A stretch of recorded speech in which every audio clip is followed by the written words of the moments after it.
저는 최은정입니다. 올해 60이고 30년간 작은 서점을 운영했던 은퇴교사죠. 남편을 잃고 혼자 지낸 지도 벌써 5년이 흘렀습니다. 그런데 요즘 집이 참 활기차졌어요. 아들 민수가 약혼녀 유리를 집에 데려와 함께 지내게 되었거든요. 유리는 29살의 피아노 강사입니다. 첫인상은 정말 좋았어요. 단정한 외모에 예의도 바르고 무엇보다 민수를 바라보는 눈빛이 진실해 보였죠. 좋은 며느리감이라고 생각했습니다. 하지만 며칠이 지나면서 이상한 점을 발견했어요. 민수가 출근하고 나면 유리는 정확히 1시간 20분 후에 외출을 하더라고요. 처음에는 우연인 줄 알았는데 사흘, 나흘 연속으로 똑같은 패턴이 반복되니까 신경이 쓰였습니다. 어디 가는지 물어보면 운동하러 간다고 대답했어요. 그런데 뭔가 어색했습니다. 눈을 제대로 마주치지 않고 손을 계속 만지작거리더라고요. 서점에서 30년간 수많은 아이들을 봐왔으니까 거짓말하는 얼굴은 누구보다 잘 압니다. 더 이상해진 건 유리가 돌아왔을 때였어요. 운동을 했다고 하는데 땀 한 방울 흘리지 않고 돌아오는 거예요. 그리고는 황급히 옷을 세탁기에 넣고 바로 샤워를 했습니다. 이상하죠? 어느 날은 세탁기에서 유리 옷을 꺼내다가 깜짝 놀랐어요. 하얀 블라우스 소매 부분에 흙이 묻어 있더라고요. 운동한다고 해서 헬스장이나 요가원을 생각했는데 왜 흙이 묻었을까요? 다시 물어봤을 때도 그냥 산책이라고 하더라고요. 또 그 어색한 대답이었어요. 산책으로 왜 옷에 흙이 묻죠? 그리고 왜 매일 똑같은 시간에 나가야 하나요? 밤에 잠자리에서 이런저런 생각이 들었습니다. 혹시 유리가 뭔가 숨기고 있는 건 아닐까요? 민수는 회사 일로 바빠서 아무것도 모르는 것 같은데 저만 이상하다고 느끼는 걸까요? 다음 날도 똑같았습니다. 민수가 출근하고 1시간 20분 후 유리가 단정하게 옷을 갖춰 입고 나갔어요. 이번에는 어디로 가는지 유심히 봤는데 버스 정류장 쪽으로 걸어가더라고요. 2시간 후 돌아온 유리의 모습을 보니 뭔가 힘들어 보였어요. 얼굴이 조금 상기되어 있고 신발에도 흙이 묻어 있었습니다. 힘들었는지 물어보니 조금 그렇다고 하더라고요. 그날 저녁 민수가 돌아와서 오늘 뭐 했는지 물었을 때 유리는 집에서 피아노 연습했다고 대답했습니다. 저는 깜짝 놀랐어요. 분명히 2시간 동안 외출했는데 거짓말을 하는 거죠. 그 순간 확신했습니다. 유리가 뭔가 큰 비밀을 숨기고 있다는 걸 말이에요. 유리의 이상한 행동은 거기서 끝나지 않았습니다. 전화 받는 모습도 참 의심스러웠어요. 전화벨이 울리면 유리는 항상 방이나 발코니로 나가서 통화를 했거든요. 목소리가 들리다가 문을 닫아버리니까 무슨 이야기를 하는지 알 수가 없었죠. 통화가 끝나고 나오면 표정이 어두웠어요. 누구였는지 물어보면 학원 일이라고 대답했습니다. 그런데 이상했어요. 피아노 학원은 오전 10시에 문을 여는데 전화는 아침 9시에도 왔거든요. 한 번은 이렇게 일찍 학원에서 전화가 오냐고 물었더니 유리가 당황하는 표정을 지었어요. 선생님이 일찍 출근한다고 하더라고요. 또 어색한 변명이었습니다. 눈동자가 이리저리 흔들리고 손으로 머리카락을 만지작거리더라고요. 거짓말하는 아이들의 전형적인 행동이죠. 며칠 뒤에는 더 이상한 일이 있었어요. 유리가 통화하는 소리가 조금 들렸는데 미안하다고 계속 말하더라고요. 그리고 울먹이는 목소리였어요. 학원 일로 전화 받으면서 왜 울까요? 뭔가 큰 문제가 있는 것 같았습니다. 그날 저녁에 민수에게 넌지시 물어봤어요. 유리가 학원에서 무슨 문제라도 있는지 말이에요. 민수는 별일 없다고 하더라고요. 아무것도 모르고 있었어요. 유리가 민수에게도 숨기고 있다는 뜻이죠. 다음 날 아침 유리가 또 전화를 받았어요. 이번에는 발코니로 나가더라고요. 저도 모르게 발코니 쪽으로 다가가서 귀를 기울였습니다. 안 된다는 유리의 목소리가 들렸어요. 간절하고 애절한 목소리였습니다. 누군가와 다투고 있는 것 같았어요. 그런데 학원 동료와 무슨 일로 이렇게 간절하게 얘기할까요? 통화가 끝나고 들어온 유리의 얼굴을 보니까 눈이 빨갛게 부어 있었어요. 괜찮은지 물어봤더니 괜찮다고 했지만 목소리가 떨리고 있었습니다. 그때부터 확신했어요. 유리가 숨기고 있는 건 단순한 학원 문제가 아니라는 걸 말이에요. 뭔가 훨씬 심각한 일이었죠. 점심시간에 유리가 화장실에 간 사이 유리 핸드폰에서 문자 소리가 났어요. 저도 모르게 화면을 봤는데 오늘도 올 거냐는 메시지였어요. 발신자는 우진이라고 저장되어 있더라고요. 우진이 누굴까요? 유리가 말해준 사람 중에는 그런 이름이 없었어요. 민수 친구들 중에도 우진이라는 사람은 없고요. 유리가 돌아와서 핸드폰을 확인하더니 급히 메시지를 지워버렸어요. 그리고 저를 힐끗 보는 것 같았습니다. 우진이라는 사람을 아는지 갑자기 물어보니까 유리가 깜짝 놀라더라고요. 모르는 번호에서 잘못 온 문자라고 하더라고요. 또 거짓말이었어요. 분명히 연락처에 우진이라고 저장되어 있었거든요. 그날 밤 잠이 안 왔습니다. 유리가 도대체 무엇을 숨기고 있는 걸까요? 우진이라는 남자는 누구고 왜 매일 만나려고 하는 걸까요? 민수가 모르는 사이에 유리가 다른 남자와 만나고 있는 건 아닐까요? 생각만 해도 가슴이 답답했습니다. 이상한 일은 계속되었습니다. 어느 날 밤 10시쯤 저는 잠들 준비를 하고 있었어요. 민수와 유리는 거실에서 텔레비전을 보고 있었고요. 그런데 유리가 갑자기 화장실에 잠깐 다녀온다고 하더니 일어났어요. 그런데 화장실이 아니라 현관 쪽으로 가는 거예요. 이상해서 살짝 문틈으로 봤더니 유리가 신발을 신고 있었습니다. 민수가 어디 가냐고 물었더니 편의점에 생리대 사러 간다고 하더라고요. 민수는 자신이 갔다 올까 했지만 유리는 괜찮다며 바람도 쐴 겸 자신이 다녀오겠다고 했어요. 뭔가 수상했습니다. 편의점은 걸어서 5분 거리인데 왜 이렇게 늦은 시간에 나갈까요? 유리가 나간 후 저는 잠시 고민했어요. 따라가 볼까 말까. 그런데 호기심을 참을 수가 없더라고요. 민수에게 바람 쐬러 잠깐 나갔다 오겠다고 하고 나왔어요. 민수는 이 시간에 왜 그러냐고 했지만 답답해서 그렇다고 했어요. 유리를 찾기 어렵지 않았어요. 편의점과는 반대 방향으로 걸어가고 있더라고요. 저는 멀찍이 따라갔습니다. 유리는 강변 쪽으로 향했어요. 밤이라 어둡긴 했지만 가로등 불빛으로 실루엣은 보였죠. 강변 벤치에 도착한 유리는 거기서 누군가를 기다리는 것 같았어요. 10분쯤 지나니까 한 남자가 나타났습니다. 제 심장이 쿵쾅거렸어요. 정말 다른 남자를 만나는 거였구나 싶었거든요. 남자는 키가 큰 편이고 나이는 30대 초반 정도로 보였어요. 유리보다 조금 더 어려 보이더라고요.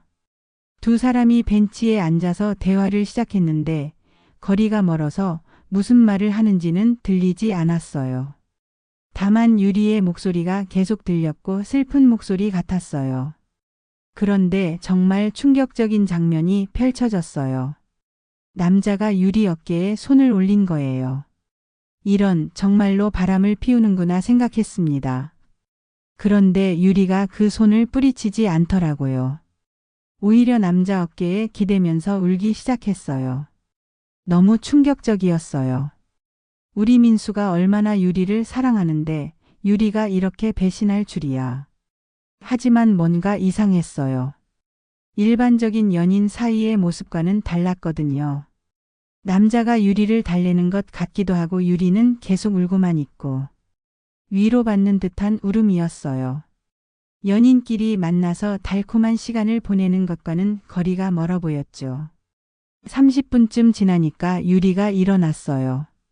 남자와 인사를 하고 돌아오기 시작했어요. 저는 급히 집으로 돌아갔습니다. 유리보다 먼저 들어가야 했거든요. 숨을 고르고 있는데 유리가 들어왔어요. 목소리가 여전히 약간 떨리고 있었어요. 민수는 편의점 갔다 왔냐고 물었고 유리가 가방에서 생리대 한 팩을 꺼내 보였어요. 정말로 편의점에 들렀구나 싶었어요. 하지만 그 전에 남자를 만났다는 것도 사실이었죠. 그날 밤 잠이 안 왔어요. 유리가 만난 남자가 누구일까요? 그리고 왜 그렇게 슬프게 울고 있었을까요? 단순한 불륜이라면 유리가 그렇게 울 이유가 없을 텐데요. 뭔가 다른 이유가 있는 것 같았습니다. 며칠이 지났지만 그날 밤일이 계속 머릿속을 맴돌았어요.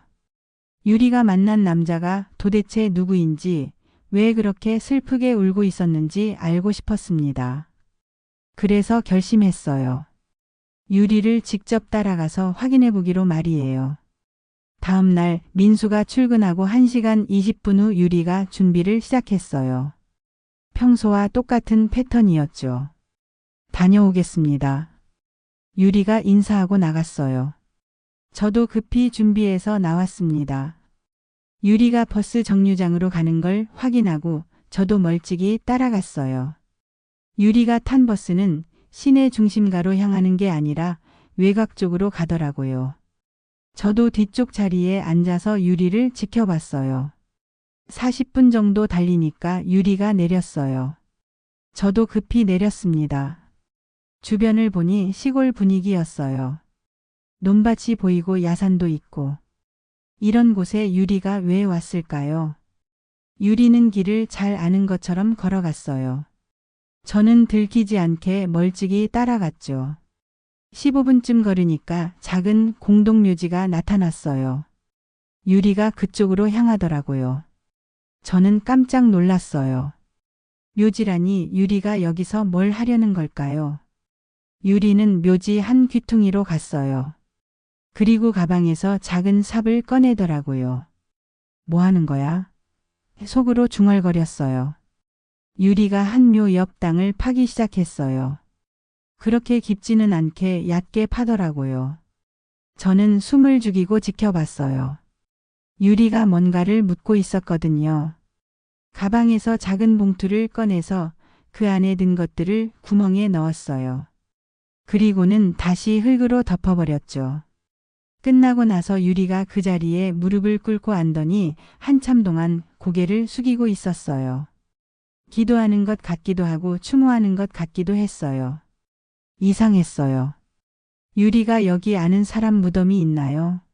민수한테 들은 바로는 유리 부모님은 살아계시는데요. 유리가 일어나서 돌아가기 시작했어요. 저는 급히 숨었다가 유리가 충분히 멀어진 후에 그 자리로 갔어요. 대체 뭘 묻었을까? 호기심을 참을 수가 없었어요. 유리가 묻은 자리를 파보기로 했습니다. 손으로 조심스럽게 흙을 파내니까 작은 봉투가 나왔어요. 플라스틱 지퍼백이었는데 그 안에 뭔가 들어있더라고요. 펼쳐보니까 정말 충격적이었어요. 초음파 사진이었거든요. 그리고 아주 작은 아기 양말, 아기 모자 같은 것들도 있었어요. 제 머리가 하얘졌어요. 이게 뭘 의미하는지 알 수 있었거든요. 유리가 임신했었구나. 그런데 왜 이걸 여기 묻었을까? 여러 가지 생각이 들었어요. 혹시 유리가 우리 민수 아이가 아닌 다른 남자 아이를 가졌던 건 아닐까요? 그래서 몰래 지우고 그 흔적을 여기 묻은 건 아닐까요? 강변에서 만난 남자가 생각났어요. 혹시 그 남자의 아이였을까요? 아니면 민수 아이였는데 뭔가 문제가 있어서 지웠을까요? 그런데 그럴 이유가 없잖아요. 결혼을 앞둔 상황에서 머릿속이 복잡했어요. 하지만 확실한 건 유리가 아이를 가졌었고 그 아이에 대한 흔적을 여기 묻었다는 거였어요. 저는 초음파 사진을 핸드폰으로 찍었어요. 증거로 남겨둬야겠다고 생각했거든요. 그리고 봉투를 다시 묻어뒀어요. 유리가 눈치채면 안 되니까요. 집으로 돌아가는 내내 마음이 무겁했어요. 내일은 유리에게 직접 물어봐야겠다고 생각했어요. 우리 민수가 속고 있는 건 아닐까요? 아니면 제가 오해하고 있는 걸까요? 하지만 분명한 건 유리가 큰 비밀을 숨기고 있다는 거였어요.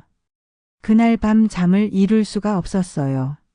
초음파 사진이 계속 머릿속에 맴돌았거든요. 유리가 도대체 무슨 일을 겪었을까요? 새벽 5시쯤 되니까 더 이상 참을 수가 없었어요. 정확히 확인해 봐야겠다고 생각했죠. 조용히 일어나서 어제 유리가 갔던 곳으로 향했어요. 다행히 버스도 일찍부터 다니더라고요. 묘지에 도착했을 때는 해가 막 떠오르고 있었어요. 주변이 조용하고 적막했죠. 유리가 뭔가를 묻었던 그 자리로 갔어요. 어제 대충 덮어놨던 흙을 다시 파기 시작했습니다. 봉투가 나왔고 이번에는 제대로 살펴봤어요. 초음파 사진을 자세히 보니까 임신 12주차라고 적혀 있었어요. 그리고 날짜도 확인했죠. 3달 전 사진이더라고요. 다른 것들도 있었어요. 아주 작은 아기 양말, 아기 모자, 그리고 태명이 적힌 쪽지도 있었어요. 우리 은별아라고 적혀 있더라고요. 그 순간 가슴이 찡했어요. 유리가 아이에게 이름까지 지어줬구나 싶었거든요. 하지만 동시에 의심이 들었어요. 이 아이가 정말 우리 민수 아이일까요? 아니면 다른 남자 아이일까요? 쪽지를 더 찾아보니까 병원 진료비 영수증도 있었어요. 그런데 이상했어요. 산부인과 영수증이 아니라 다른 병원 영수증이더라고요. 유산 수술이라고 적혀 있었어요. 그제야 상황이 좀 이해되기 시작했어요. 유리가 임신했었는데 유산했구나 싶었거든요. 그런데 또 의문이 들었어요. 왜 민수한테 말하지 않았을까요? 설령 유산했다고 해도 연인 사이에서 이런 일을 숨길 이유가 있을까요? 혹시 정말로 다른 남자 아이였을까요? 그래서 민수한테 말할 수 없어서 혼자 처리한 건 아닐까요? 강변에서 만난 남자가 생각났어요. 혹시 그 남자와 관련된 일일까요? 모든 것을 핸드폰으로 사진 찍어뒀어요. 특히 초음파 사진과 병원 영수증은 꼼꼼히 찍었죠. 그리고 봉투를 다시 묻어뒀어요. 하지만 이번에는 위치를 정확히 기억해뒀어요. 집으로 돌아가는 길에 계속 생각했어요. 유리에게 어떻게 물어볼까? 바로 추궁해야 할까 아니면 좀 더 지켜봐야 할까? 하지만 우리 민수가 속고 있다면 그냥 넘어갈 수는 없잖아요. 아들의 행복이 걸린 문제니까요. 집에 도착했을 때는 아직 민수와 유리가 일어나기 전이었어요. 다행히 들키지 않고 들어갈 수 있었죠. 그런데 유리와 마주쳤을 때 평소와 다르게 느껴졌어요. 유리가 뭔가 숨기고 있다는 걸 이제 확실히 알고 있으니까 그 표정이나 행동이 다르게 보이더라고요. 어머님, 일찍 나가셨었나요? 유리가 물었어요. 응, 산책 갔다 왔어. 저도 거짓말을 했어요. 하지만 마음속으로는 결심했습니다. 오늘 안에는 유리와 진실 이야기를 해봐야겠다고 말이에요. 우리 민수의 미래가 걸린 문제니까 더 이상 미룰 수는 없었어요. 그날 저녁 민수가 늦는다고 연락이 왔어요. 회사 회식이 있다고 하더라고요. 좋은 기회였죠. 유리와 단둘이 얘기할 수 있으니까요. 유리는 거실에서 피아노 악보를 보고 있었어요. 평소와 다르게 차분해 보였지만 저는 더 이상 참을 수가 없었어요. 잠깐 앉아보라고 했더니 유리가 고개를 들었어요. 제 표정이 심각했나 봐요. 유리 얼굴에 긴장이 스쳤어요. 저는 핸드폰에서 초음파 사진을 꺼냈어요. 유리의 얼굴이 하얗게 변했습니다. 손이 미세하게 떨리더라고요. 이게 뭐냐고 물어봤더니 유리가 아무 말을 못하고 있었어요. 눈에서 눈물이 흘러내렸습니다. 저는 화가 났어요. 며칠 동안 마음고생한 게 생각나니까 더욱 화가 치밀어 올랐죠. 우리 민수를 속이면서 다른 남자 아이를 가진 거냐고 따져 물었어요. 그 강변에서 만난 남자가 누구냐고, 왜 이런 비밀을 숨기고 있냐고 소리쳤어요. 유리는 계속 울기만 했어요. 한마디 변명도 없이 그냥 눈물만 흘리고 있더라고요. 저는 더욱 확신했어요. 역시 제 짐작이 맞았구나 싶었거든요. 아니면 왜 이렇게 말을 못하겠어요? 그런데 바로 그때 현관문이 열리는 소리가 났어요. 민수가 들어온 거예요. 회식이 일찍 끝났나 봅니다. 민수가 거실로 들어와서 저희 모습을 보고는 멈칫했어요. 유리는 울고 있고 저는 화난 표정이었으니까요. 무슨 일이냐고 민수가 물었을 때 저는 참았던 말이 터져 나왔어요. 유리가 다른 남자와 바람 피우고 아이까지 가졌다가 지웠다고, 증거가 여기 있다고 소리쳤어요. 민수가 깜짝 놀라더라고요. 그런데 유리를 보는 민수의 표정이 이상했어요. 놀라기는 했지만 뭔가 아는 듯한 표정이었거든요. 그때 민수가 입을 열었어요. 잠깐만요. 오해가 있는 것 같다고 하더라고요. 오해라니, 뭔 오해냐고 따져 물었더니 민수가 깊은 한숨을 쉬었어요. 그리고는 모든 걸 고백하기 시작했어요. 사진 속 아이는 자신과 유리의 아이였다고 했어요. 결혼 준비 중에 예상치 못하게 생겼지만 둘 다 기뻐했다고 하더라고요. 하지만 불행히도 12주차에 유산이 되었다고 했어요. 유리가 너무 힘들어해서 아무에게도 말하지 말자고 했다는 거예요. 특히 저한테는 절대 말하지 말자고 했대요. 걱정하실까 봐서 말이에요. 제가 멍하니 있을 때 민수가 계속 설명했어요. 유리가 매일 나가는 곳이 묘지라는 것도 알고 있었다고 해요. 아이를 할아버지 묘 옆에라도 묻어서 혼자 두고 싶지 않다고 했다나요. 강변에서 만난 남자는 민수 친구인 심리상담사였어요. 유리가 유산 후 우울증으로 힘들어해서 상담을 받고 있었던 거예요. 저는 완전히 얼어붙었어요. 제가 얼마나 큰 오해를 했는지 깨달았거든요. 유리가 울면서 미안하다고 했어요. 저를 속인 게 아니라 걱정 끼치고 싶지 않았다고 하더라고요. 저는 그 순간 무릎이 꺾였어요. 바닥에 주저앉으며 유리에게 사과했습니다. 제가 얼마나 끔찍한 오해를 했는지, 얼마나 상처를 줬는지 말이에요. 그날 밤 저희 세 사람은 함께 울었어요. 각자의 상처와 고통을 나누며 말이에요. 저는 제가 얼마나 성급하게 판단했는지 뼈저리게 반성했습니다.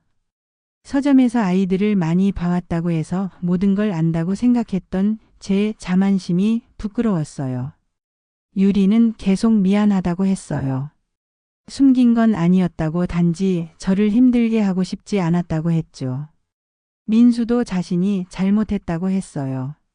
처음부터 솔직하게 말씀드렸어야 했다고 하더라고요. 하지만 저는 알 수 있었어요. 유리가 얼마나 큰 상처를 받았는지, 그 아이를 얼마나 사랑했는지 말이에요.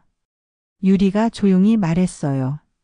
그 아이에게 지으려고 했던 이름이 은별이었다고 해요. 하늘에서 반짝이는 별처럼 예쁜 아이가 되길 바랐다고 하더라고요.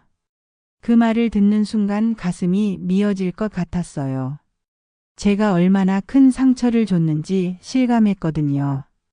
저는 유리의 손을 잡고 말했어요. 그 아이도 우리 가족이었다고, 이제는 혼자가 아니라고 했죠. 민수도 저희 옆에 앉아서 함께 울었어요. 그동안 혼자 견뎌왔을 유리의 마음을 생각하니 마음이 아팠다고 하더라고요. 유리가 말했어요. 매일 묘지에 가서 은별이와 이야기를 나누는 게 위로가 되었다고 해요. 할아버지가 은별이를 돌봐주실 거라고 믿었다고 하더라고요. 저는 그제야 이해했어요. 유리의 모든 행동이 아이에 대한 그리움과 사랑에서 나온 거였다는 걸 말이에요. 심리상담사인 우진 씨와의 만남도 유리에게는 절실했던 거였어요. 혼자서는 감당하기 힘든 슬픔이었으니까요. 저는 유리에게 약속했어요. 앞으로는 뭐든지 함께 나누자고, 혼자 견디지 말라고 했죠. 민수도 유리를 꼭 안아주며 말했어요. 다시는 혼자 아파하지 말라고, 자신이 항상 곁에 있을 거라고 하더라고요. 그날 밤 저희는 은별이에 대한 이야기를 많이 나눴어요. 유리가 아이를 위해 준비했던 것들, 지어주고 싶었던 이름의 의미, 그리고 아이와 함께 꿈꿨던 미래에 대해서요. 눈물도 많이 흘렸지만 동시에 치유도 되는 시간이었어요. 혼자 감춰뒀던 아픔을 함께 나누니까 조금씩 마음이 가벼워지는 것 같았거든요. 저는 그날 깨달았어요. 진정한 가족이란 비밀을 숨기는 게 아니라 아픔도 기쁨도 함께 나누는 거라는 걸 말이에요. 유리도 이제 저를 진짜 어머니처럼 대하기 시작했어요. 더 이상 어색해하지 않고 자연스럽게 의지하더라고요. 몇 달 후 민수와 유리의 결혼식이 있었어요. 저는 유리를 며느리가 아닌 진짜 딸로 받아들였습니다. 결혼식 전날 밤 유리가 저에게 와서 말했어요. 어머님이 계셔서 든든하다고 이제 정말 가족이 된 것 같다고 하더라고요. 저도 유리에게 말했어요. 앞으로 무슨 일이 있어도 함께 헤쳐나가자고 절대 혼자 감당하려고 하지 말라고 했죠. 결혼식은 정말 아름다웠어요. 행복한 두 사람을 보니 제 마음도 따뜻해졌어요. 하지만 동시에 은별이 생각도 났어요. 하늘에서 부모님의 행복한 모습을 보고 있을 거라고 믿었어요. 결혼 후 석 달쯤 지났을 때 유리가 기쁜 소식을 전해왔어요. 다시 임신했다는 거예요. 이번에는 달랐어요. 유리가 저에게 제일 먼저 알려줬거든요. 함께 기뻐하고 함께 걱정해달라고 하더라고요. 저는 정말 기뻤어요. 이번에는 혼자가 아니라는 걸 유리가 알고 있다는 게 가장 기뻤죠. 첫 병원 검진 때도 제가 함께 갔어요. 초음파 화면에서 작은 심장박동을 보는 순간 유리와 저는 눈물을 흘렸어요. 의사 선생님이 건강하다고 하시니까 유리가 저에게 속삭였어요. 은별이가 동생을 보내준 것 같다고 하더라고요. 저도 그렇게 생각했어요. 은별이가 하늘에서 가족을 위해 동생을 보내준 거라고 믿었어요. 임신 기간 내내 저는 유리 곁에 있었어요. 입덧할 때도 밤에 잠 못 이룰 때도 함께 했죠. 유리도 이번에는 모든 걸 저와 나눴어요. 불안할 때도 기쁠 때도 숨기지 않고 말해줬어요. 드디어 아기가 태어났어요. 건강한 여자아이였어요. 유리와 민수는 아이 이름을 은하라고 지었어요. 은별이의 은자를 따서 말이에요. 아기를 처음 안아본 순간 저는 또 눈물이 났어요. 이 작은 생명이 얼마나 소중한지, 은별이도 얼마나 소중했는지 새삼 깨달았거든요. 며칠 후 저희는 함께 묘지를 찾아갔어요. 은하를 안고 은별이에게 동생을 소개해 주러 말이에요. 유리가 무덤 앞에서 조용히 말했어요. 은별아, 동생 은하야. 언니가 보내준 선물 잘 받았다고 하더라고요. 민수도 은별이에게 인사했어요. 하늘에서 가족을 지켜봐 달라고 항상 사랑한다고 했죠. 저도 은별이에게 말했어요. 할머니가 이제야 진짜 가족이 뭔지 알게 되었다고 고맙다고 했어요. 그날 우리는 모두 함께 울었어요. 슬픔의 눈물이 아니라 감사의 눈물이었어요. 이제 저희 가족은 정말 하나가 되었어요. 비밀도 없고 오해도 없는 진짜 가족이 되었죠. 유리는 이제 제게 모든 걸 털어놔요. 행복할 때도 힘들 때도 함께 나누죠. 저도 깨달았어요. 진정한 사랑이란 의심하는 게 아니라 믿고 기다려주는 거라는 걸 말이에요. 오해와 침묵이 만든 상처는 대화와 이해로 치유될 수 있다는 것도 배웠어요. 이제 은하가 웃을 때마다 저는 생각해요. 은별이도 하늘에서 함께 웃고 있을 거라고 말이에요. 그리고 다짐해요. 앞으로는 절대 성급하게 판단하지 않겠다고, 항상 상대방의 마음을 먼저 헤아리겠다고 말이에요. 가족이란 이런 거구나 싶어요.